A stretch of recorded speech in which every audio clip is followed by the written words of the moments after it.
उनके पास कोई कागज नहीं, कोई राजस्व रिकॉर्ड नहीं, और राजस्व रिकॉर्ड नहीं तो सभी को वापस लेने की कार्रवाई, जब ये संशोधन विधेयक संसद में पारित हुआ है और अब इस पर कार्रवाई हो रही है, तो इसके लिए हिंसा भड़काई जा रही है।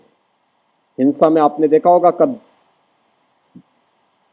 पश्चिमी बंगाल में मुर्शिदाबाद 3 हिंदुओं की निर्मम हत्या हुई, उनके घरों से खींच करके उनकी हत्या हुई। और ये सब कौन है? ये सभी वही दलित हैं, वही वंचित है, वही गरीब हिंदू है, जिसको इस जमीन का सर्वाधिक लाभ मिलने वाला है, सर्वाधिक लाभ मिलने वाला है। ये लैंड राजस्व के रिकॉर्ड में फिर से आएगी तो एक गरीब भी हाई राइज बिल्डिंग का, मल्टी स्टोरी बिल्डिंग का लाभ उठा पाएगा, उसको भी वहां अच्छे फ्लैट सरकार बना करके उपलब्ध करवा देगी। इन्हें भय है कि दलितों को, वंचितों को, गरीबों को अगर ये हाई राइज बिल्डिंग मिल जाएगी तो इनका तो वोट बैंक समाप्त हो जाएगा, ये गुमराह करने की इनकी राजनीति हमेशा के लिए समाप्त हो जाएगी।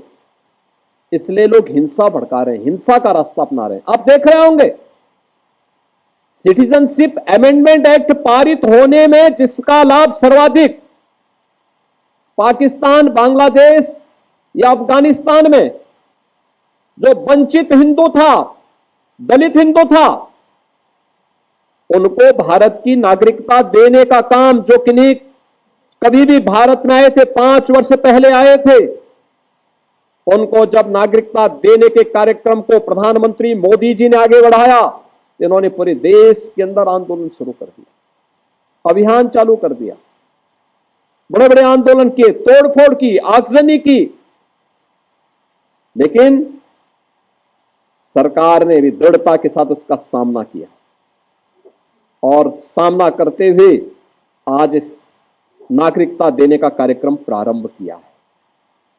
कहां जाएगा? पाकिस्तान में, बांग्लादेश में पीड़ित हिंदू कहां जाएगा?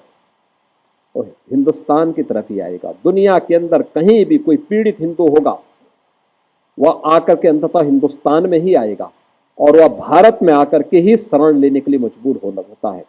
लेकिन कांग्रेस और समाजवादी पार्टी या टीएमसी जैसे दल हमेशा इसमें बाधक रहे हैं और उन लोगों ने उन्हें दोयम दर्जे का नागरिक बनाने का काम किया, शरणार्थी के रूप में रखा। लेकिन भारतीय जनता पार्टी ने उन्हें अपनाया। ऐसे ही वक्फ संशोधन अधिनियम में भी इन लोगों ने वही हिंसा कर रहे हैं, धमकी दी जा रही है, फिर अव्यवस्था पैदा करने का प्रयास हो रहा है, क्योंकि इन्हें भय है कि वो लैंड अगर राजस्व के खाते में वापस आएगी तो गरीबों को मिलेगी, हॉस्पिटल बनेंगे, मेडिकल कॉलेज बनेंगे, शिक्षा के अच्छे केंद्र बनेंगे, अटल आवासीय विद्यालय जैसे विद्यालय बनेंगे तो श्रमिकों की और वंचितों के बच्चों को वहां पढ़ने की आवाज से शुद्ध अच्छी व्यवस्था मिलेगी। इसलिए ये लोग उस कार्यक्रम को आगे नहीं बढ़ाने देना चाहते। बहनों और भाइयों, और जब इन मुद्दों की ओर से जनता का ध्यान हटाने के लिए आज कांग्रेस हो या समाजवादी पार्टी, ये राष्ट्र नायकों के अपमान पर उतारू हो चुकी है, ये राष्ट्र नायकों का अपमान करने पर उतारू हो चुकी। याद करिए 2012 में जब समाजवादी पार्टी की सरकार इस प्रदेश में बनी थी, समाजवादी पार्टी के तत्कालीन प्रदेश सरकार के मुखिया के रूप में उस सरकार के मुख्यमंत्री ने पहली घोषणा क्या की थी? उन्होंने कहा था जितने भी ये सामाजिक न्याय के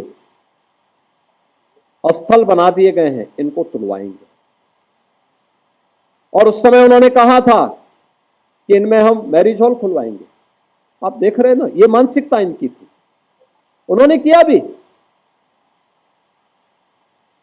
इसी लखनऊ में मान्यवर कांसी राम जी के नाम पर विश्वविद्यालय बना था, उसका नाम बदल दिया। सहारनपुर में बना था मेडिकल कॉलेज, उसका नाम बदल दिया। कन्नौज में मेडिकल कॉलेज बाबा साहब भीमराव अंबेडकर के नाम पे बना था, नाम बदल दिया। जब असीम अरुण जी ने मेरे सामने इस बात को रखा कि ये तो बाबा साहब के नाम पे था, और बाबा साहब के नाम पर बने हुए मेडिकल कॉलेज का नामकरण इन्होंने बदलने का काम किया है। बहनों और भाइयों, तो फिर उसी कन्नौज में हम लोग जाकर के इस बात की घोषणा की कि नहीं, इसका नाम फिर से बाबा साहब भीमराव अंबेडकर के नाम पर ही होना चाहिए। और हम लोगों ने उस कार्यक्रम को वहां पर फिर से, नामकरण के कार्यक्रम को फिर से वहां पे संपन्न किया। बहनों और भाइयों,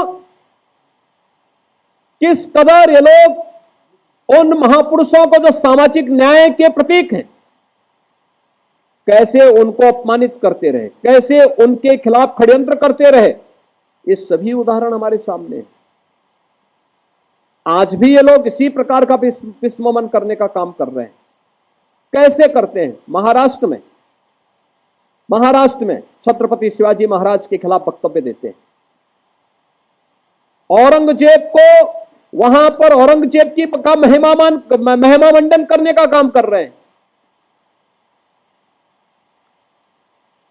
आपको याद होगा 3 वर्ष पहले जब हम लोग प्रदेश के अंदर रन फॉर यूनिटी के रूप में लौह पुरुष सरदार वल्लभ भाई पटेल के जन्मदिन के कार्यक्रम के साथ जुटे हुए थे, तो समाजवादी पार्टी उस दिन भारत के तोड़क जिन्ना का महिमा मंडन समाजवादी पार्टी के मुखिया कर रहे थे।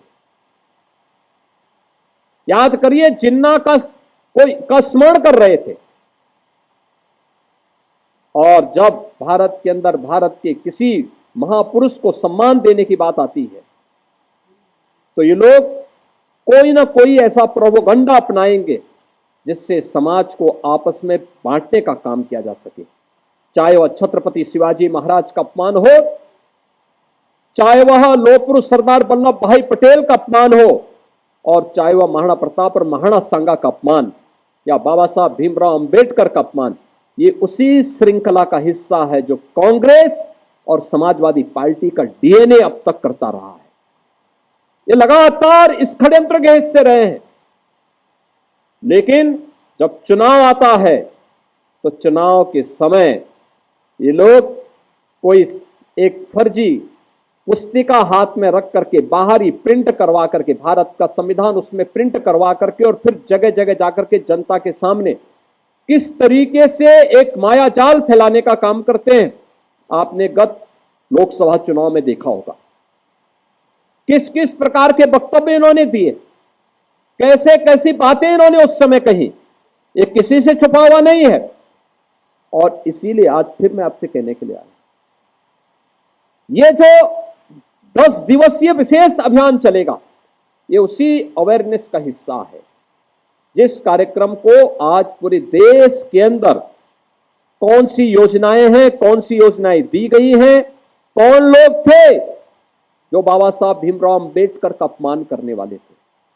यहां पे अभी डिप्टी सीएम से ब्रजेश पाठक जी कह रहे थे 1952 में बाबा साहब को इन्होंने चुनाव हरवाया।